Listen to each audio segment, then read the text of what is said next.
Kryminalne opowieści. Podcast. Andy Polański zaprasza. Drodzy widzowie oraz słuchacze, doceniam każdą formę przekazu lub wsparcia, więc jeżeli ten podcast Ci się podoba, to będzie mi bardzo miło, jeżeli zostawisz subskrypcję na YouTube lub ocenę na Spotify. Dziękuję i życzę udanego seansu.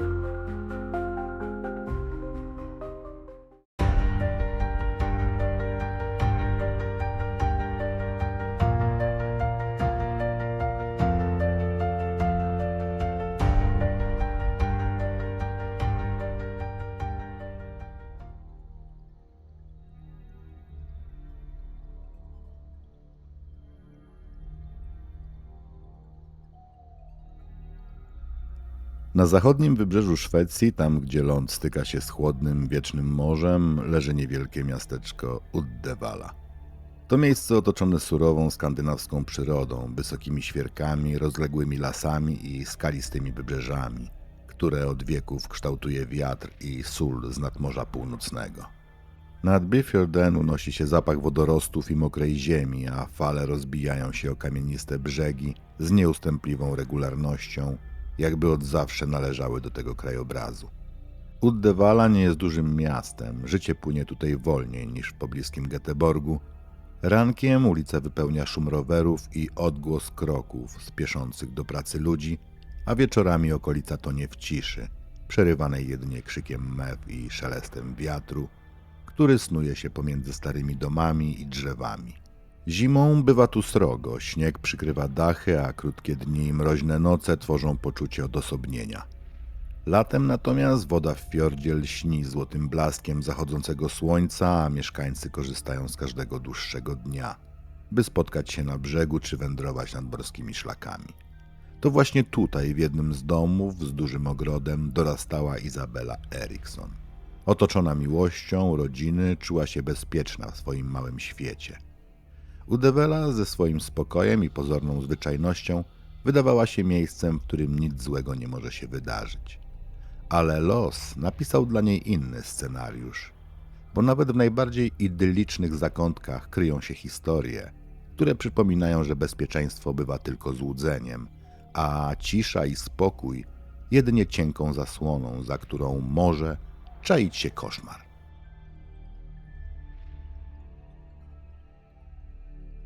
Izabel dorastała z matką, ojcem i starszą siostrą w dużym domu z ogrodem. Mówi, że miała cudowne i pełne miłości dzieciństwo. Była nieśmiała w szkole głównie dlatego, że nie podobał jej się wygląd w dużych okularach. Ale kiedy miała 16 lat, zmieniła okulary na soczewki kontaktowe i stała się pewniejsza siebie. Jej dwie wielkie inspiracje w czasach szkolnych to szwedzka amazonka Marlene Bayard oraz Paris Hilton. Izabel miała ogromne zainteresowanie końmi i modelingiem. Bayard odnosiła wielkie sukcesy i brała udział w igrzyskach olimpijskich. Druga idolka, Paris Hilton, przyciągnęła jej uwagę, ponieważ Izabel chciała całego tego luksusu, podróży i fantastycznego życia, jakie zdawała się prowadzić Paris Hilton. To prawdopodobnie położyło fundamenty pod marzenia Izabel o zarabianiu dużych pieniędzy i prowadzeniu takiego stylu życia, pełnego pięknych rzeczy i drogich torebek. Izabel wspomina w swojej książce, że w tamtym czasie, w latach nastoletnich, nie mogła sobie nawet wyobrazić, że 10 lat później znajdzie się na afterparty po festiwalu filmowym w Cannes i że spotka tam Paris Hilton, jak i Leonardo DiCaprio. Wróćmy jednak do lat nastoletnich Izabel, kiedy nadszedł czas wyboru kierunku nauki. Wchodząc w okres licealny, zdecydowała się na to, co kochała najbardziej, czyli zwierzęta. Zaczęła więc uczęszczać na zajęcia w tym kierunku.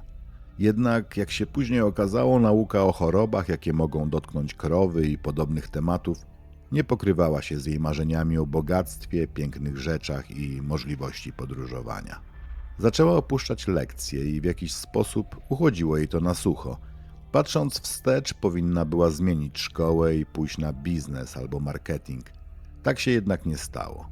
Porzuciła naukę na 6 miesięcy przed końcem i została w domu, oglądając telewizję oraz wychodząc w weekendy do jedynego klubu nocnego w okolicy. Izabel wspomniała również, że straciła dziewictwo w wieku 16 lat z chłopakiem starszym o 2 lata. Pierwszy raz bardzo ją bolał, jak mówi, lecz przy drugim i trzecim zrozumiała, o co tyle hałasu wokół seksu.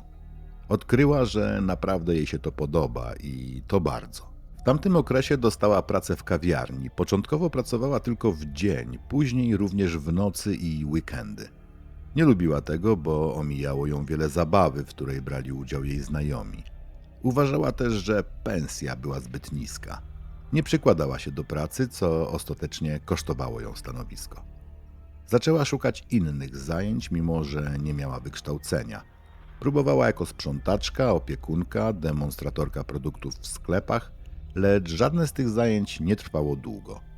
W tym okresie, jak podkreśla, nigdy nie przyszło jej do głowy, aby pracować jako stripteaserka. Choć lubiła seks i była w tej sferze wyzwolona, to jednak nie rozważała takiej drogi. Uważała, że kobiety zajmujące się striptizem lub prostytucją to osoby uzależnione od narkotyków i zmuszone do tego przez innych albo przez okoliczności, nad którymi nie miały kontroli. Jej zdaniem nikt rozsądny nie wybierałby takiej pracy, gdyby miał inne możliwości. Kiedy miała 16 lat, poznała chłopaka, w którym zakochała się po uszy. Był budowlańcem, a Izabel wciąż imała się dorywczych zajęć. Po około 2 latach związku powiedziała mu, że chce wyrwać się z małego Uddevela.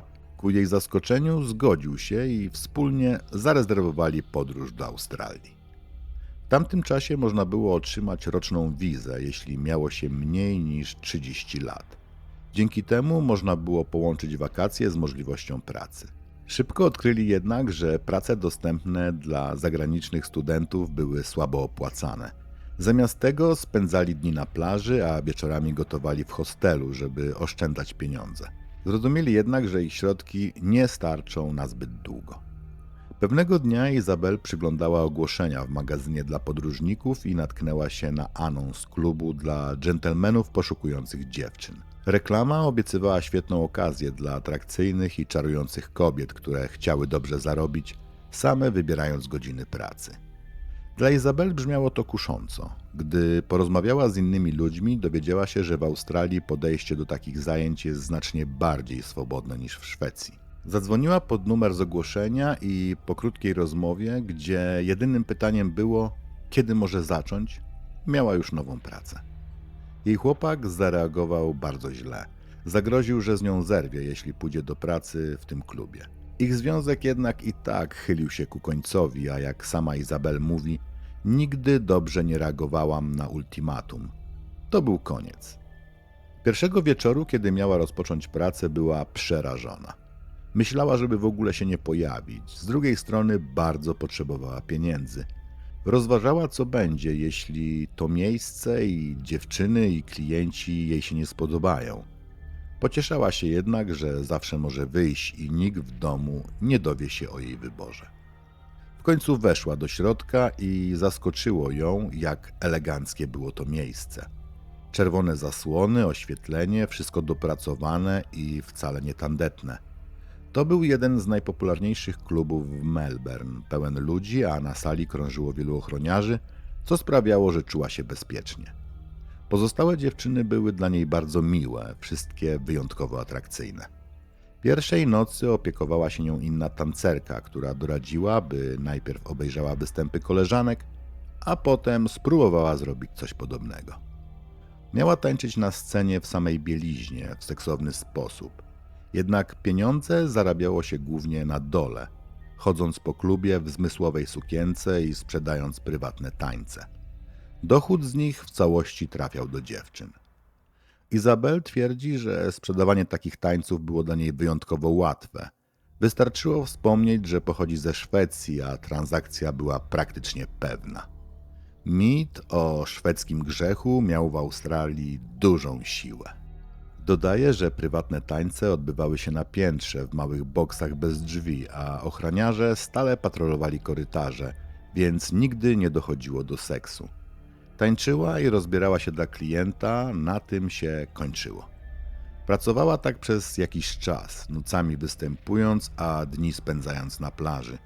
W końcu jednak musiała wrócić do Szwecji, gdyż skończyła się wiza. Po powrocie zaczęła tańczyć w klubach w Göteborgu, choć nie było to już tak proste jak w Australii. Zawsze miała z tyłu głowy strach, że ktoś znajomy wejdzie do klubu. Miejsca też nie były tak eleganckie jak te w Melbourne. Gdy przyszła zima, zdecydowała się wyjechać ponownie do swojego drugiego domu, jak nazywała Australię. Tym razem poleciała do Sydney zamiast do Melbourne. Miała wtedy 23 lata i podróżowała sama. Szybko wróciła do dawnego rytmu. Praca nocą, plaża i słońce za dnia. Różnica była taka, że zamiast hosteli zatrzymywała się teraz w luksusowych hotelach. Pewnego dnia siedziała w hotelowym lounge na zewnątrz pijąc kawę, gdy jej uwagę przykuła niezwykle piękna kobieta kilka stolików dalej. Miała długie, lśniące włosy, idealną opaleniznę, perfekcyjny makijaż. Była ubrana dość prowokacyjnie, lecz wciąż wyglądała oszałamiająco, poruszając się z pewnością siebie jak ktoś, kto czuje, że należy do tego miejsca. To bardzo zainteresowało Izabel, więc postanowiła podejść i zagadać. Jak pisze w swojej książce, przez pracę w klubie przywykła do zaczynania rozmów z nieznajomymi, więc było to dla niej naturalne. Zamówiła kieliszek białego wina i zaczęła rozmowę. Po kilku minutach gawędziły tak, jakby znały się od zawsze. Kobieta wyznała, że również kiedyś pracowała jako stripteaserka, lecz znalazła lepszy sposób na zarabianie pieniędzy. Teraz jestem eskortką, powiedziała. Izabel wiedziała, że to oznacza seks za pieniądze. Jednak jej nowa znajoma przedstawiła to w taki sposób, że brzmiało to jak coś łatwego i dochodowego. Spędzasz tylko parę godzin z klientem i zarabiasz więcej niż podczas 10-godzinnej zmiany w klubie, wyjaśniła. Dodała też, że nie zawsze chodziło wyłącznie o seks. Często proszono ją, by towarzyszyła mężczyznom na kolacjach biznesowych, przyjęciach czy wydarzeniach towarzyskich. Wyobraź sobie, że płacą ci za zjedzenie 3-daniowej kolacji w luksusowej restauracji, powiedziała. Izabel początkowo była sceptyczna wobec tego wszystkiego, jednak usłyszała coś, co odmieniło jej podejście. Kobieta powiedziała: mam wielu stałych klientów, możesz pójść ze mną i spotkać jednego z nich.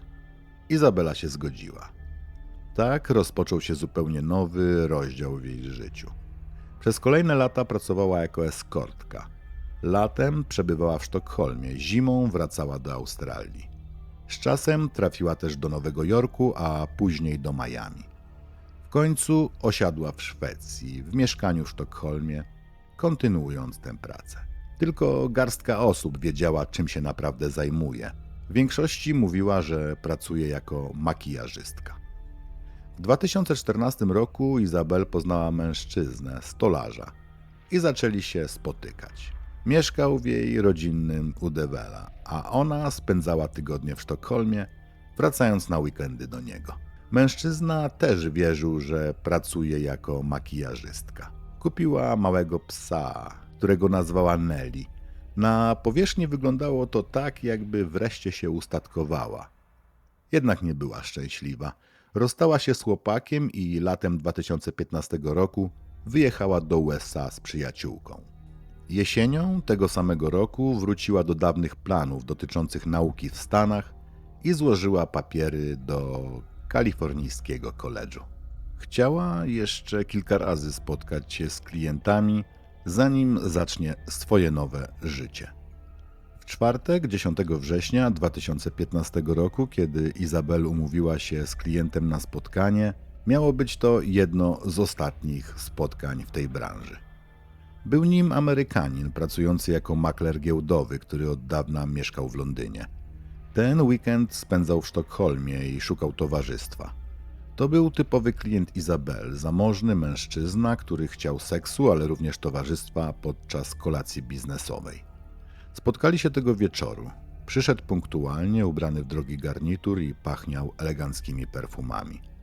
Od razu zapytał, czy mogłaby towarzyszyć mu podczas kolacji biznesowej w sobotę. Wszyscy jego szwedzcy koledzy mieli być tam ze swoimi żonami, a on nie chciał być jedynym, bez partnerki. Rozmawiali chwilę, a on zrobił świetne wrażenie. Był inteligentny, spokojny, mówił powoli, jakby ważył każde słowo. Zaczął snuć plany na sobotę. Powiedział, że kolacja będzie o 9 wieczorem i że chce przyjść do niej około 6. Przyniesie butelkę szampana i coś do przekąszenia. To miało ich wprowadzić w odpowiedni nastrój przed kolacją, bez ryzyka, że staną się zbyt pijani. Potem jego ręka powędrowała na udo Izabel i ta zrozumiała, że miał już dość rozmów i chciał przejść do czynów. Przenieśli się do sypialni i zaczęli się rozbierać. Kiedy tylko zdjął bokserki, Izabel zauważyła mały guzek u nasady penisa. Zapytała, co to jest, bo szybko nauczyła się, że w tym zawodzie trzeba być ostrożnym wobec chorób i reagować, jeśli coś wygląda podejrzanie. Powiedział, że to uraz z czasów jego służby wojskowej. Nie wyglądało to na chorobę weneryczną, więc kontynuowali. Oczywiście Izabel zażądała, aby użył prezerwatywy. Izabel przyznaje w swojej książce, że to był pierwszy raz, gdy poczuła się niekomfortowo z atrakcyjnym, bogatym i opanowanym Amerykaninem. Powód był prosty. Podczas całego stosunku mężczyzna nie odrywał od niej wzroku. Nie patrzył po prostu, on się w nią wpatrywał. Izabel pomyślała, to spojrzenie psychopaty. Opisuje, że ten sposób, w jaki się gapił, sprawił, że poczuła się bardziej odsłonięta i bezbronna niż kiedykolwiek wcześniej z innym klientem. Kiedy wychodził tego wieczoru, był znów pełen komplementów, zachowywał się jak perfekcyjny dżentelmen. Mówiła, że to było dziwne uczucie niepokoju, które pojawiło się podczas seksu, a zniknęło, gdy znów stał się normalny. Opuścił mieszkanie i powiedział, że wróci w sobotę o 6. Następnego dnia Izabel zrobiła sobie wolne. Skontaktowała się z przyjacielem, policjantem i umówiła się z nim na kolejny dzień. Mieli spędzić piątkowy wieczór u niej, pijąc wino i oglądając film. Niestety w piątek znajomy musiał odwołać spotkanie, więc Izabel poszła na randkę z Tindera, a spotkanie z policjantem przełożyła na wtorek. W sobotę 12 września 2015 roku Izabel zabrała swojego pudla na spacer do pobliskiego parku. Dzień był piękny, jesienny, a Izabel naprawdę cieszyła się na myśl o spotkaniu z przystojnym Amerykaninem. Wracając ze spaceru odebrała telefon z nieznanego numeru. To był on. Upewniał się, że spotkanie jest aktualne. Spytał też, czy mógłby zostać u niej na noc, zamiast wracać do hotelu, bo restauracja znajdowała się blisko jej mieszkania. Izabela się zgodziła, pomyślała, że to nawet lepiej, bo Nelly nie będzie musiała zostawać sama tak długo. Zaplanowała, że założy swoją niebieską sukienkę, idealną na tę okazję. Seksowną, lecz elegancką, krótką, ale nie za krótką. Posprzątała mieszkanie, kupiła kwiaty, zapaliła świecę i włączyła delikatną muzykę w tle. Przyszedł 10 minut po 6. Znów wyglądał nienagannie, w idealnie skrojonym garniturze. Przyniósł mały prezent, drogie perfumy i biało-różowe kwiaty, które, jak powiedział, sam zebrał. Izabel była wzruszona tym gestem. Wręczył jej też kopertę z wynagrodzeniem. 16 000 koron szwedzkich, około $1600. Izabel odłożyła kopertę, a oni przeszli do salonu. Dał jej jeszcze pudełko z truskawkami w czekoladzie, które schowała do lodówki. Podczas rozmowy próbowała zidentyfikować jego akcent, amerykański, ale dziwny, być może ukształtowany przez lata mieszkania w Londynie. Pili szampana, rozmawiali o giełdzie, pokazywał jej na telefonie inwestycje, które warto rozważyć. Wysłał też linki do ekskluzywnych stron eskortowych w Londynie, sugerując, że powinna się tam przenieść. Gdy Izabel próbowała pytać o szwedzkich kolegów, którzy mieli być na kolacji, wyraźnie unikał tego tematu. W końcu zapytała, czy nie powinni wymyślać wspólnej historii o tym, jak się poznali, by uniknąć podejrzliwości. On znów zbył temat. Była godzina 20, gdy zasugerował, żeby zjeść truskawki i odpocząć w sypialni. Położyli się, a on podawał jej truskawki, karmiąc ją. Izabel poczuła nagle ogromne zmęczenie. On pogłaskał się po piersi i powiedział: połóż głowę tutaj. Zrobiła to i momentalnie straciła przytomność. Kiedy się ocknęła, miała wrażenie, że się porusza. Siedziała. Przez kilka sekund widziała, że jest w samochodzie. Nelly na jej kolanach, przykryta kołdrą. Co się dzieje? Pomyślała, po czym znów straciła przytomność. Kolejnym razem, gdy otworzyła oczy, stała słabo na zimnej podłodze. Amerykanin stał przed nią. Zapytała, co się dzieje, kim on jest i dlaczego jest tak zimno. Odpowiedział, że nazywa się Martin. Nie powinnaś jeszcze stać. Połóż się i odpocznij, powiedział. Brzmiał jak lekarz. Był lekarzem i mówił po szwedzku. Co mi zrobiłeś? Nie możesz mnie tutaj trzymać, musisz mnie wypuścić, krzyczała Izabel. Nie, przykro mi, odparł spokojnie. Uśpienie cię zajęło więcej czasu niż planowałem. Zamierzam zatrzymać cię tutaj przez kilka lat. Izabela wpadła w panikę. Rozejrzała się. Było łóżko, stół i 2 krzesła. Pomieszczenie wyglądało jak garaż albo niedokończona budowa, a może bunkier. Serce waliło jej jak młot. Wiedziała jedno: nie może tu zostać. Zauważyła 2 długie śruby na półce. Chwyciła je, podniosła rękę i zawyła jak ranne zwierzę. Ruszyła, by zaatakować, lecz jej ciało nie słuchało. Martin bez trudu złapał jej dłonie. Nie rób tego więcej, rzucił, a Izabela cofnęła się na łóżko, próbując oddalić się jak najdalej. Zaczęła krzyczeć z całych sił o pomoc. Nelly, przerażona, też zaczęła szczekać. Martin patrzał na nie spokojnie, niemal rozbawiony. Jego wyraz twarzy sprawił, że Izabel ucichła. Wtedy powiedział: możesz krzyczeć ile chcesz. Nikt cię i tak tu nie usłyszy. A jeśli spróbujesz uciec, przykuję cię do łóżka i będziesz dostawać tylko chleb i wodę. Oczywiście będę cię odpinał, gdy będziesz musiała skorzystać z toalety, a przecież nie przeszkadzały ci pieluchy, które miałaś po drodze tutaj. Potem wyszedł. Izabela usłyszała 3 zamki. Zaczęła płakać. Kiedy trochę się uspokoiła, zaczęła badać miejsce. Całość pokrywała warstwa pyłu budowlanego. Szarość, beton, płyty gipsowe na ścianach, dach z falistej stali. Spięła się na łóżko i uderzyła pięścią w sufit, ale ten ani drgnął. Musiało być nad nim więcej betonu.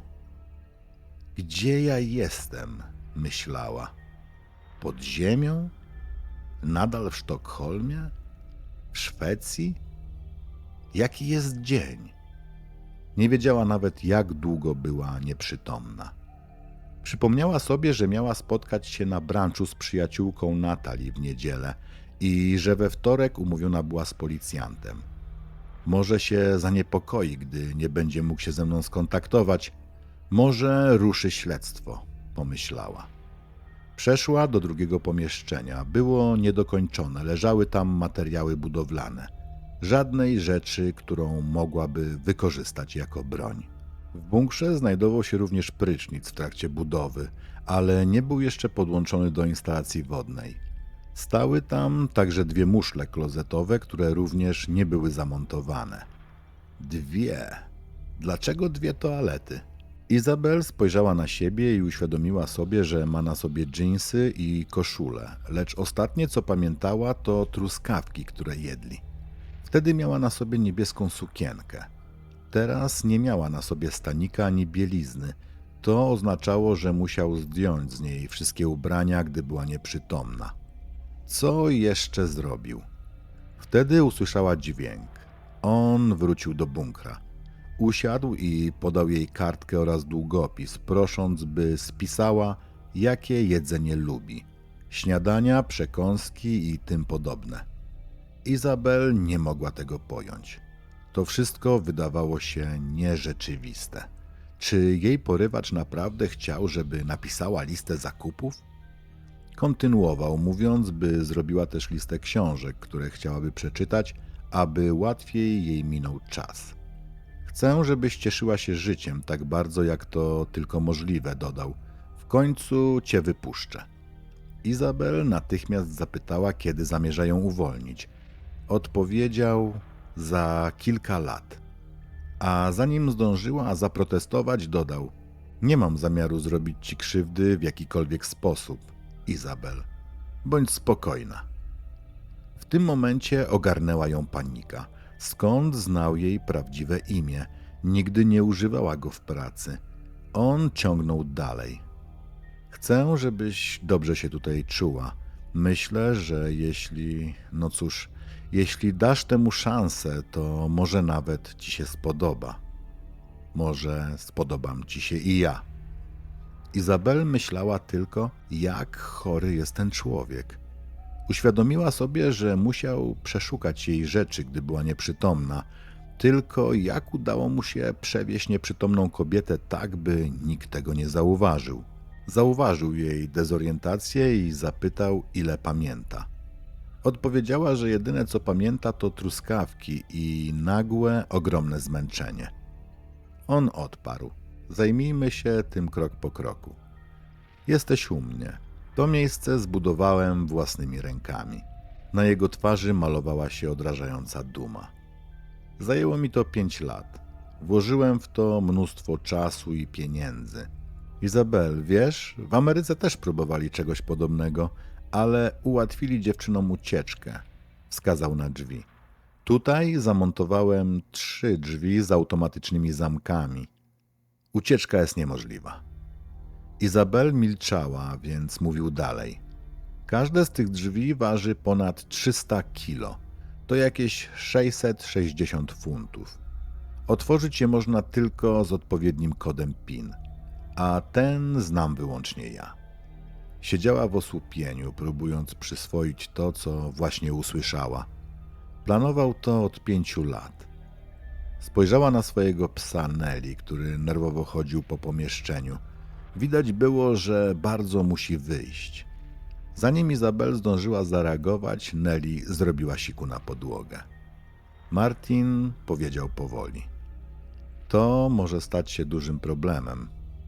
Izabel przeraziła się. Co miał na myśli? Nie mógł jej odebrać Nelly. Pies był jedynym, co trzymało ją przy zdrowych zmysłach.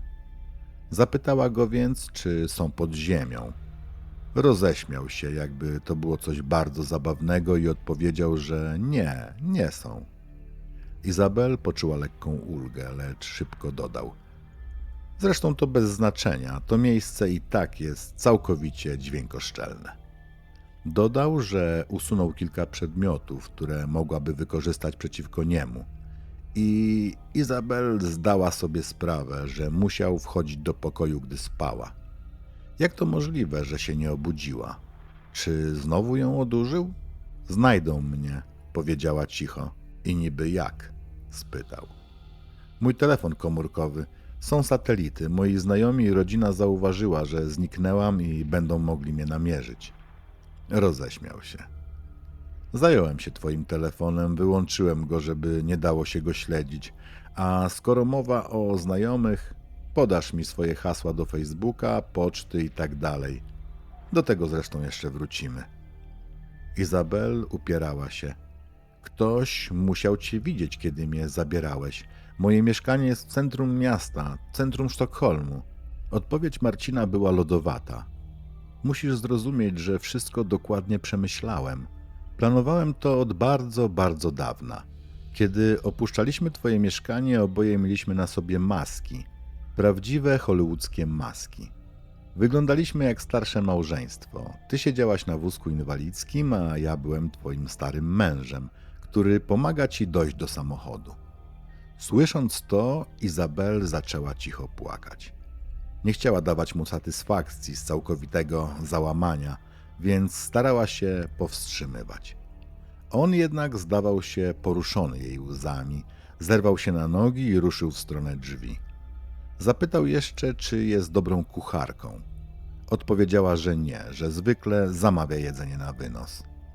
Teraz masz mnóstwo czasu, żeby to zmienić, odparł. i wyszedł, zostawiając ją samą. Gdy wyszedł z bunkra, Izabel, zostawiona sama, zaczęła gorączkowo rozmyślać, czy mówiła komuś, że idzie się z nim spotkać, czy istniała szansa, że ktoś domyśli się, gdzie jest. Miała przecież umówione spotkanie na brunch z przyjaciółką Natalii w niedzielę oraz plany z policjantem we wtorkowy wieczór. Natalii musiała już się zorientować, że Izabela zniknęła, ale jaki to był dzień, jak długo tu siedziała. Myślami wróciła do Josepha Fritza, który więził własną córkę w piwniczym bunkrze przez 24 lata, i do Amerykanina Ariela Castro, który porwał 3 młode kobiety i przetrzymywał je przez lata. Czy właśnie to miało się teraz z nią stać? Myśli w głowie Izabel się kotłowały i do głowy przychodziły kolejne sprawy. W Stanach Zjednoczonych głośnym echem odbiła się przecież sprawa w Filadelfii. Tam w latach 1986-1987 Gary Heidnik zamienił swoją piwnicę w więzienie. Porywał kobiety, przetrzymywał je w nieludzkich warunkach, głodził i torturował. Jedna z ofiar zmarła, a pozostałe żyły w ciągłym strachu, zakute w łańcuchy i pozbawione nadziei na ucieczkę. Heidnik został aresztowany w 1987 roku, a później skazany na śmierć i stracony w 1999. Dowód na to, że nawet w środku dużego miasta można zostać uwięzionym i skazanym na życie w piekle, ukrytym przed światem, tuż pod ziemią. Izabel była załamana. Położyła się na łóżku, przytulając do siebie Nelly, i zasnęła. Obudził ją dźwięk otwieranych drzwi. Początkowo nie wiedziała, gdzie jest, ale zaraz wszystko sobie przypomniała. Była uwięziona w bunkrze przez szaleńca. Nim się obejrzała, stał już przed nią. Nelly zaczęła warczeć, lecz on nie zwrócił na nią uwagi. Wskazał na stół i powiedział: „Cieszę się, że zjadłaś”. Izabel spojrzała w tamtą stronę i zobaczyła resztki kanapki. „Kiedy ja to zjadłam?” pomyślała. Nie pamiętała, by cokolwiek jadła. On od razu zauważył jej konsternację i spokojnym głosem wyjaśnił, że to nic dziwnego, skoro miała w organizmie wysokie dawki flunitrazepanu. W dużych ilościach działa on niemal jak pigułka gwałtu. Mówił o tym tonem tak, jakby rozmawiał o pogodzie. Sięgnął po Nelly, a Izabel znów poczuła napływ paniki.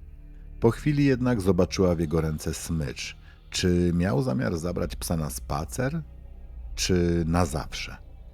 Powiedział, że wyprowadzi ją tylko na krótką przechadzkę. Minuty mijały, a Izabel czuła coraz większą panikę. Co, jeśli wróci bez psa? Jeśli wróci bez niej, zabije go, pomyślała. Po chwili usłyszała, jak otwierają się drzwi jedne po drugich. Wtedy Nelly wbiegła do niej, a Izabel poczuła tak ogromną ulgę, że rozpłakała się. Martin oznajmił, że jest 7 rano i że idzie do pracy. Podał jej zawiniętą kanapkę. Zerknął na notes, który zostawił jej poprzedniego dnia, i powiedział: „Nic nie napisałaś? W takim razie nie ma dla ciebie jedzenia. Tak, chcesz to rozgrywać?” Izabel wzięła notes. Nie miała apetytu, lecz napisała: „Pełnoziarnisty chleb, masło, ser, pomidory, granola, jogurt, banany i jabłka”. Pomyślała, że musi starać się utrzymywać zdrowie tak długo, jak będzie tam uwięziona. Dodała też karmę i kość do gryzienia dla Nelly. Powiedział jeszcze raz, że musi iść, bo spóźni się do pracy. Izabel cicho spytała: „Nie mógłbyś nas po prostu wypuścić?”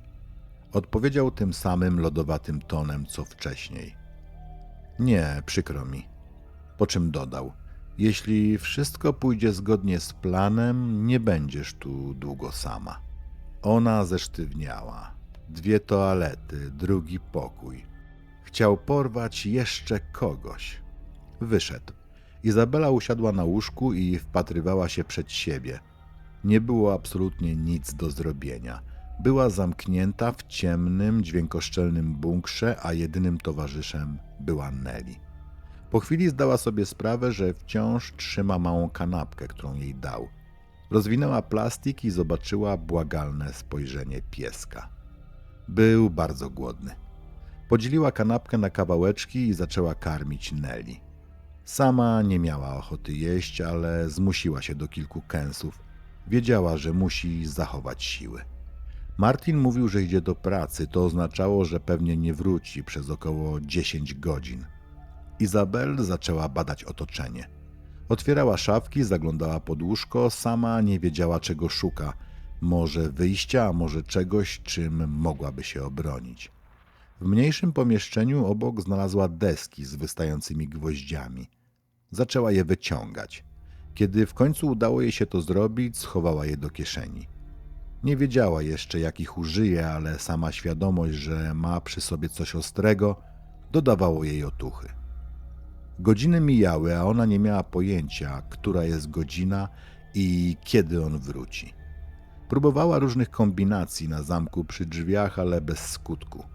Jednak samo to zajęcie pozwalało jej zająć myśli. W kółko chodziła po pokoju, mierząc 7 kroków od jednego końca do drugiego. W końcu usłyszała dźwięk otwieranych drzwi. Choć samotność była trudna do zniesienia, sam odgłos jego powrotu budził w niej lęk. Brzmiało to tak, jakby coś ciągnął po podłodze. Co on przynosi? Kiedy wszedł, miał ze sobą małą lodówkę na wózku. Postawił ją w rogu i podłączył. Potem wrócił z torbami pełnymi zakupów, dokładnie tych, które Izabel zapisała w notesie.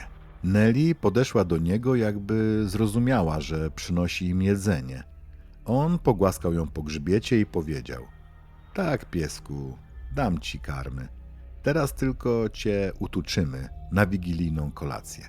Izabel zesztywniała, lecz on wyglądał na rozbawionego jej reakcją, jakby bawiło go granie na jej emocjach. Zapytał, jak się czuje i czy pamięć zaczyna wracać. Izabel odparła, że nie pamięta nic poza truskawkami i tym, jak nagle zasnęła.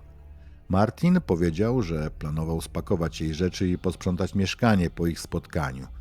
Izabel odpowiedziała niepewnie: okej, nie rozumiejąc, co ma na myśli. Wyjaśnił: chciałem posprzątać, umyć naczynia, zamknąć drzwi i wrzucić klucze przez skrzynkę. Myślałem o tylu różnych sposobach, jak cię zabrać, uderzyć cię, wycelować w ciebie z broni, ale najlepszą opcją było cię odurzyć. Tylko że zajęło to o wiele więcej czasu niż planowałem, więc nie zdążyłem posprzątać. To wygląda źle. Jeśli ktoś wejdzie do mieszkania, pomyśli, że po prostu zniknęłaś, ale mam twoje klucze i planuję tam pójść w środę albo czwartek, żeby posprzątać i zabrać trochę twoich rzeczy dla ciebie tutaj. To będzie miłe, prawda? Chciałem też zostawić kartkę dla właściciela, że musiałaś gdzieś wyjechać. Izabel w swojej książce pisze, że wtedy jej myśli zaczęły pędzić. Może ktoś już zgłosił, że zaginęła. Może policja obserwuje mieszkanie. Może Natalie zgłosiła jej zaginięcie. W końcu miały się spotkać w niedzielę, a Izabel nie pojawiła się ani nie logowała na Facebooku, na którym zawsze była aktywna. Może policja będzie czekać i aresztuje go, gdy wejdzie do mieszkania. Ale co jeśli nie? Jeśli wróci do bunkra z jej rzeczami? Wtedy nikt nigdy się nic nie dowie. Nikt nie będzie wiedział, gdzie ona w tej chwili jest. Martin przerwał jej myśli. Przeglądałem ogłoszenia, żeby znaleźć inną dziewczynę, ale żadna mi się nie spodobała. Twój profil był taki profesjonalny. Wydawałaś się mądra. Większość innych eskortek wyglądała na głupie. I żadna nie była tak atrakcyjna jak ty. To były te truskawki, prawda?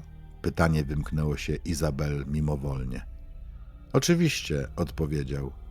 Sam też kilka zjadłem. Zaśmiał się i wyglądał na dumnie zadowolonego. Zaznaczyłem je maleńką czarną kropką na liściu. Wstrzyknąłem substancje w te oznaczone truskawki i podałem ci je, a potem wypiłaś sok. Izabel nie zrozumiała. Nie pamiętała, żeby piła jakikolwiek sok. Martin jednak ciągnął dalej, jakby nic nie usłyszał. Kiedy byłaś nieprzytomna, zszedłem do samochodu, żeby wszystko przygotować. Zostałem tam chwilę, a gdy wróciłem, zaczynałaś się budzić. Zapytałem się, czy chcesz soku. Wlałem do niego flunitrazepam. Powiedziałaś tak. Byłaś bardzo spragniona, wypiłaś całą butelkę. Jestem pewien, że nawet nie pamiętasz, że uprawialiśmy seks, dodał z chichotem. Myśli Izabel zaczęły biec jak szalone. Seks? Nie miałam o tym żadnego wspomnienia. Chciała wykrzyczeć mu w twarz, że to gwałt. Przecież jeśli ktoś jest nieprzytomny, to nie może wyrazić zgody. Ale nic nie powiedziała, nie chciała go sprowokować. Opowiadał dalej, jak zniósł ją na dół do samochodu na wózku inwalidzkim i podłączył do pompy infuzyjnej, żeby utrzymywać stałą dawkę leku, tak aby się nie obudziła. Mogłeś mnie zabić, wyrwało się Izabel. Spojrzał na nią urażony i odparł. Jestem lekarzem, wiesz? Potem dodał. Zamierzam przynieść twoje rzeczy tutaj, a jeśli wszystko pójdzie zgodnie z planem, wkrótce dołączy do ciebie inna dziewczyna, może nawet kilka. Co masz na myśli? Spytała Izabel. Myślę o innej eskorcie, może jakiejś Brazylijce. Mieszka w Londynie. Nie mogę wziąć kolejnej dziewczyny ze Sztokholmu. To wzbudziłoby podejrzenia, gdyby dwie zniknęły w tym samym mieście. To jednak żaden problem. Zaproszę ją do Sztokholmu, mam fałszywe dokumenty. Plan jest prosty. Pójdę do Western Union, przeleję jej trochę pieniędzy z góry, to ją uspokoi. Zameldujemy się w hotelu, a potem dostanie truskawki. Wiesz już jak to działa, a potem wózek. Jeśli ktoś zapyta, powiem, że jest chora i przywiozę ją tutaj. Nagle jego głos nabrał ekscytacji. A może powinienem porwać jakąś celebrytkę? To byłoby coś, no nie? Zaczął wymieniać nazwiska szwedzkich piosenkarek. Mógłbym przebrać się za hydraulika, zapukać do drzwi i powiedzieć, że jest problem z rurami, a potem ją złapać. Byłoby fajnie, prawda? Celebrytki są wymagające, przyzwyczajone, że wszystko idzie po ich myśli. Nagle znów się ożywił. Albo twoja mama jest całkiem ładna. Może ją powinienem wziąć? Izabela nie wiedziała, co odpowiedzieć. Ten człowiek był po prostu chory. To co, idziemy na zewnątrz? Rzucił nagle. Izabel pomyślała, że mówi do Nelly, ale wtedy rzucił na łóżko parę kajdanek. Ty też, powiedział. Przez jej głowę przelatywało 1000 myśli. Co planuje? Dokąd idą? Czy uda jej się krzyknąć o pomoc, jeśli kogoś zobaczy? Obiecała sobie, że musi zwracać uwagę na otoczenie i zapamiętać każdy szczegół. Może kiedyś będzie mogła wskazać policji to miejsce. Martin zasłonił ręką panel z kodem, aby nie mogła zobaczyć numeru. Przy drugich drzwiach Izabel zobaczyła stojący wózek. To na nim wywiozłem cię do samochodu, powiedział. Kazał jej iść przodem, żeby mieć ją cały czas na oku. Przy trzecich drzwiach wyjął klucze z kieszeni i ostrzegł. Żadnych głupstw na zewnątrz, jasne? Izabel skinęła głową. Kiedy wyszła, poczuła lekki zawód. Na zewnątrz panowała ciemność, ale świeże powietrze uderzyło ją w twarz i odetchnęła głęboko. Czuła, że padał deszcz, wokół była absolutna cisza. Żadnych samochodów, żadnych ludzi. Stała na niewielkim podwórzu około 3x7 metrów, otoczonym wysokim drewnianym płotem. Nie dało się zobaczyć nic poza nim. Wyglądało na to, że byli gdzieś w lesie. Nie możesz nas po prostu wypuścić? Spytała. Chcę być wolna, chcę wrócić do domu. Ale odpowiedź była taka sama jak zawsze. Nie, przykro mi. Dodał jeszcze, kiedy przyjadą inne dziewczyny, będziesz mogła wychodzić tutaj, oczywiście w kajdankach i kneblu, ale przynajmniej się opalisz. Po kilku minutach wrócili do bunkra. Izabel ogarnęło poczucie beznadziei. Martin powiedział: dziś przenocuję u siebie. Spojrzała na niego zdziwiona, szybko wyjaśnił: och, przepraszam, miałem na myśli, że będziemy spać razem. Będziesz moją dziewczyną, będziesz dla mnie gotować i uprawiać ze mną seks.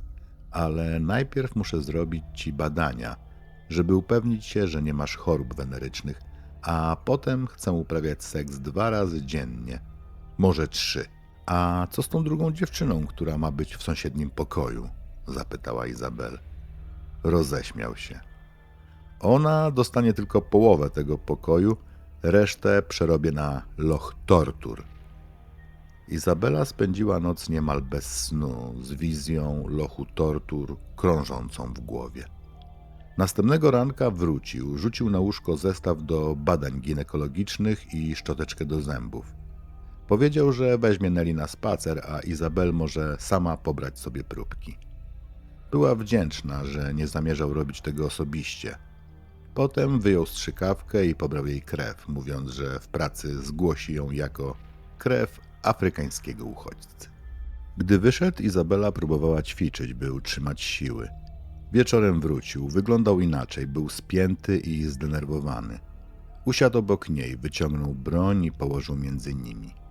Weź ją, strzel do mnie, jeśli chcesz. Izabela zamarła. Ręce jej drżały. Jest nabita, powiedział i wcisnął jej pistolet w dłonie. Naciśnij spust. Nie mogła. Powiedziała szeptem, nie potrafię. Później, w trakcie przesłuchań, Martin tłumaczył, że to był tylko test. Broń miała być nienabita, ale Izabel była pewna, że tamtej nocy mógł nawet planować samobójstwo. Kilka godzin później wrócił jak gdyby nigdy nic z pudełkiem dla Nelly, żeby mogła załatwiać się w środku oraz z radiobudzikiem, by Izabel wreszcie mogła wiedzieć, czy jest dzień czy noc. Wkrótce potem powiedział, że w czwartek jedzie do Sztokholmu po jej rzeczy. Izabel błagała o bieliznę i możliwość wzięcia prysznica. Zgodził się. Następnego dnia zaprowadził ją do swojego domu, zakuł w kajdanki i przyprowadził do łazienki. Patrzył na nią przez cały czas, gdy się kąpie. Wieczorem zjedli posiłek. Potem kazał jej położyć się na łóżku obok niego. Trzymał ją w ramionach, głaskał i próbował nakierować jej rękę na swoje ciało. Izabel z desperacją próbowała odwrócić jego uwagę. Nie lepiej byłoby, żebyś znalazł prawdziwą dziewczynę, taką, którą kochasz i która kocha ciebie? Zapytała. Porozmawiamy o tym innym razem, odparł chłodno. Rankiem zapowiedział, że jedzie do Sztokholmu. Izabel miała nadzieję, że tam go zatrzyma policja. Ale następnego dnia wrócił, niosąc tylko małą torbę. W środku był list od policji, jej dowód i telefon. List informował, że została zgłoszona jako zaginiona.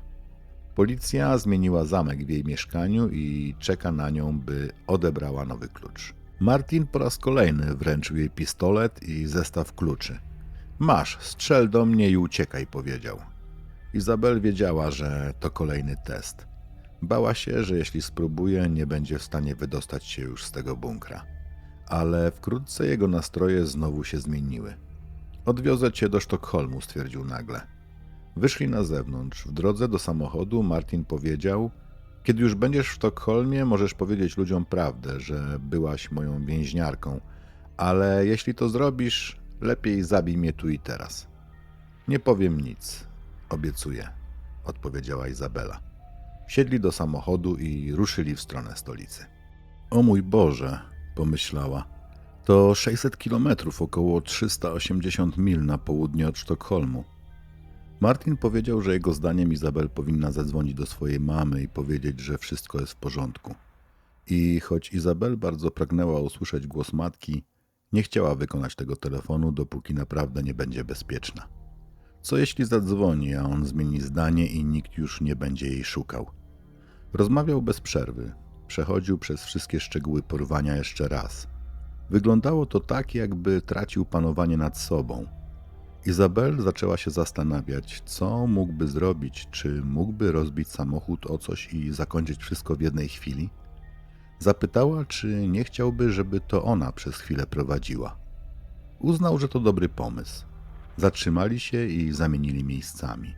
On wciąż rozmawiał o porwaniu i o tym, jak wiele wysiłku kosztowało go, żeby utrzymać ją nieprzytomną. Powiedział, że zatrzymał się na kilka minut w drodze, by sprawdzić jej ciśnienie krwi. Dobrze, że porwał cię lekarz, dodał. Zatrzymali się w Burger Kingu, żeby coś zjeść. Izabel próbowała zachowywać się normalnie, ale miała wrażenie, że każdy powinien dostrzec, iż siedzi tam z własnym porywaczem.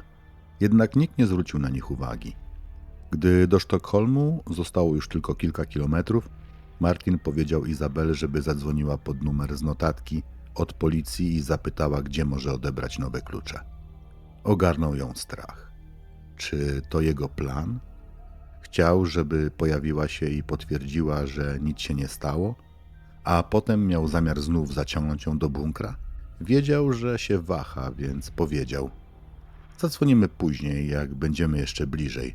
Może zajrzymy do twojego mieszkania, żeby sprawdzić, czy nie ma kolejnej notatki od policji. Kiedy dotarli do mieszkania, na drzwiach wisiała duża, żółta tablica. Policja, nie przekraczać linii. Ale nie było nowej notatki. No dobrze, powiedział Martin, to jedźmy na komisariat do Kungsholmen po twoje klucze.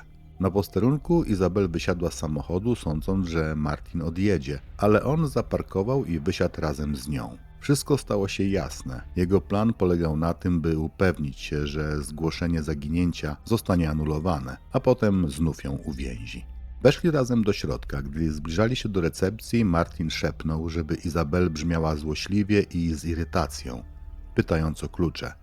Jakby policja zrobiła coś złego, zmieniając zamki w jej drzwiach. Policjant poprosił o dowód. Izabel podała prawo jazdy. Funkcjonariusz zerknął na dokument i powiedział: chwileczkę, spróbuję znaleźć twoje klucze. Kiedy wrócił, powiedział: zostałaś zgłoszona jako zaginiona, prawdopodobnie porwana. Włożyliśmy wiele sił w poszukiwanie ciebie. Usiądź, musisz porozmawiać z jednym z naszych śledczych. Usiedli. Izabel była przekonana, że policjant musiał zauważyć, że coś jest nie tak. Zgłoszono jej zaginięcie, a ona wchodzi do komisariatu w towarzystwie milczącego mężczyzny, ubrana w zbyt duże ciuchy. Na pewno musiał coś podejrzewać. Czas mijał. Martin nachylił się do niej i zaczął pokazywać zdjęcia ze swojego Facebooka, z wyprawy wspinaczkowej, potem zdjęcia pielęgniarek, które mu się podobały. Pokazał jej też fotografię siebie z jakąś dziewczyną. Spotkaliśmy się kiedyś, prawda, że piękna?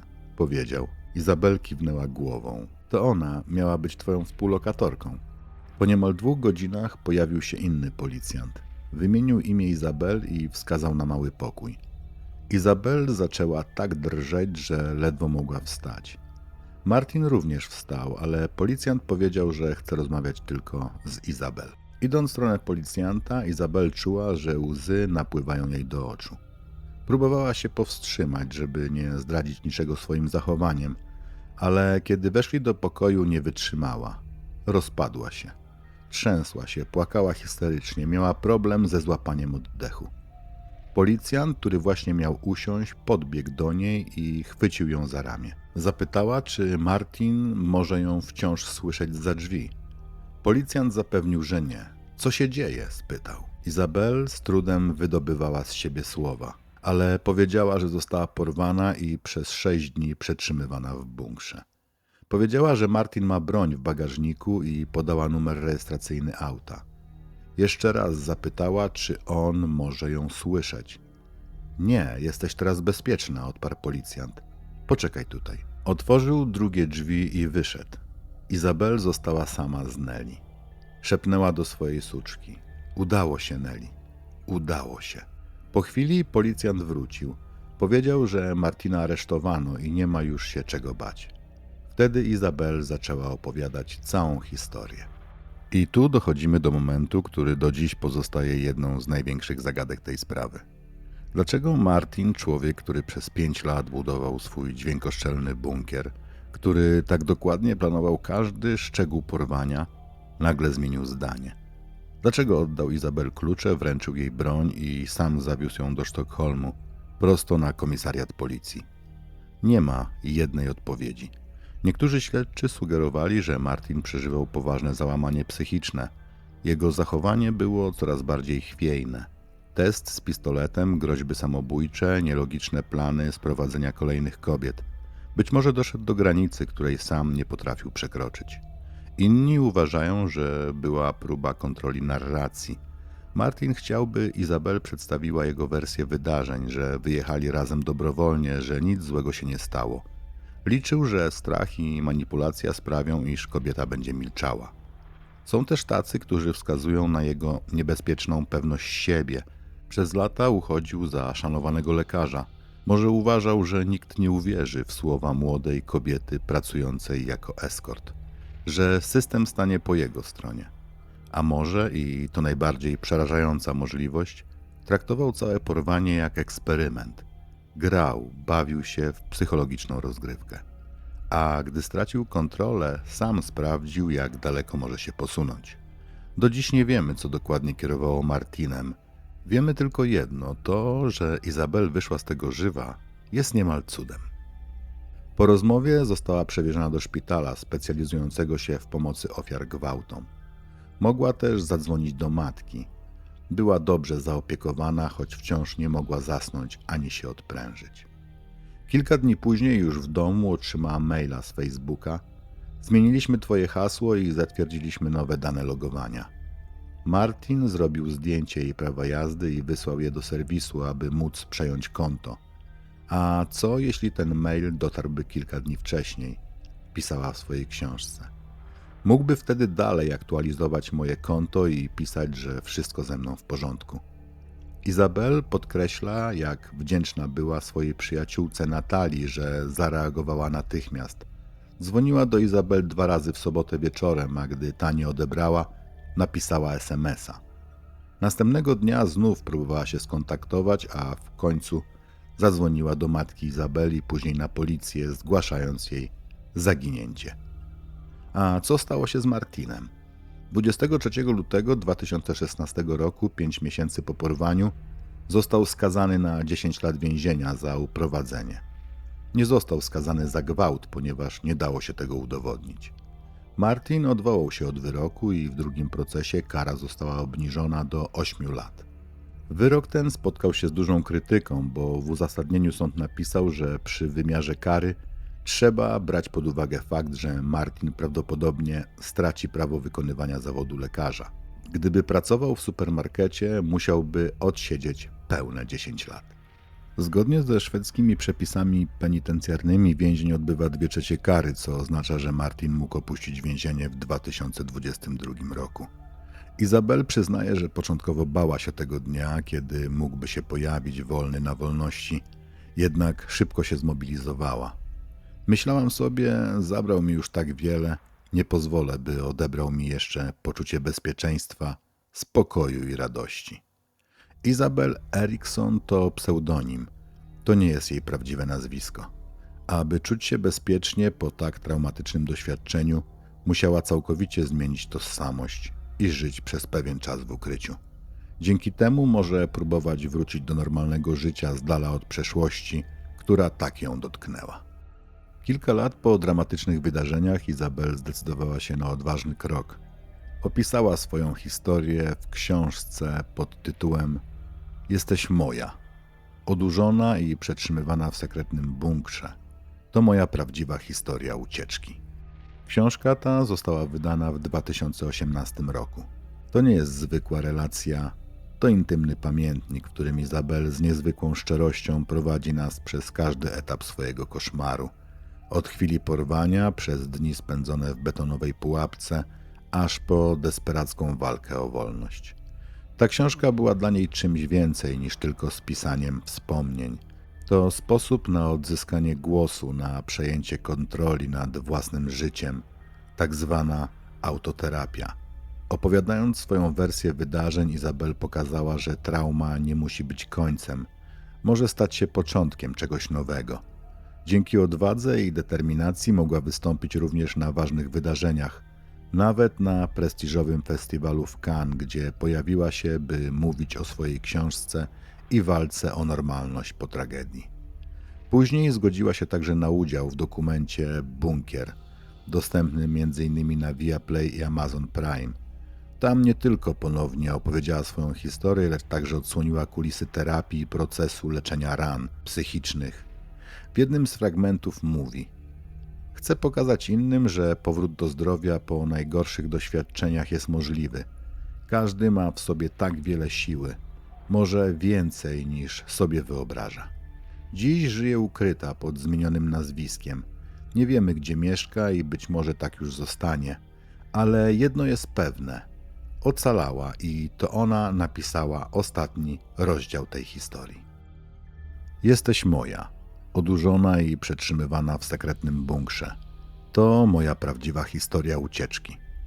To wstrząsająca, autobiograficzna opowieść szwedzkiej kobiety, która w 2015 roku została uprowadzona przez lekarza, odurzona i uwięziona w specjalnie zbudowanym bunkrze. Przez 6 dni żyła w zamknięciu, nie wiedząc, czy kiedykolwiek odzyska wolność. W książce krok po kroku Izabel opisuje, jak wyglądało jej porwanie, psychologiczna gra, którą prowadził jej oprawca oraz desperacka walka o przetrwanie. To nie tylko historia ucieczki, ale także zapis traumy, strachu i siły, która pozwoliła jej to przeżyć. Jesteś moja. To książka, która odsłania mroczne zakamarki ludzkiej obsesji, ale jednocześnie daje świadectwo niezwykłej odwagi i determinacji. To również głos ofiary, która odzyskała kontrolę nad własnym życiem, opowiadając swoją historię światu. Moi drodzy, tak kończy się ta opowieść. Historia o obsesji, uwięzieniu, ale i niezwykłej sile przetrwania. Dziękuję Wam za wysłuchanie tego odcinka na moim kanale. Jeżeli ta historia Was poruszyła, pamiętajcie, aby zasubskrybować kanał, polecić go znajomym i zostawić komentarz ze swoimi przemyśleniami. To właśnie Wasze wsparcie powoduje, że mogę tworzyć kolejne odcinki i przybliżać Wam najbardziej wstrząsające sprawy kryminalne. A przy okazji, jeżeli macie jakieś preferencje odnośnie miejsca, kraju bądź jakiejś sprawy, dajcie znać w komentarzach. Może i ona pojawi się na tym kanale. Do usłyszenia już wkrótce. Trzymajcie się bezpiecznie. Pozdrawiam.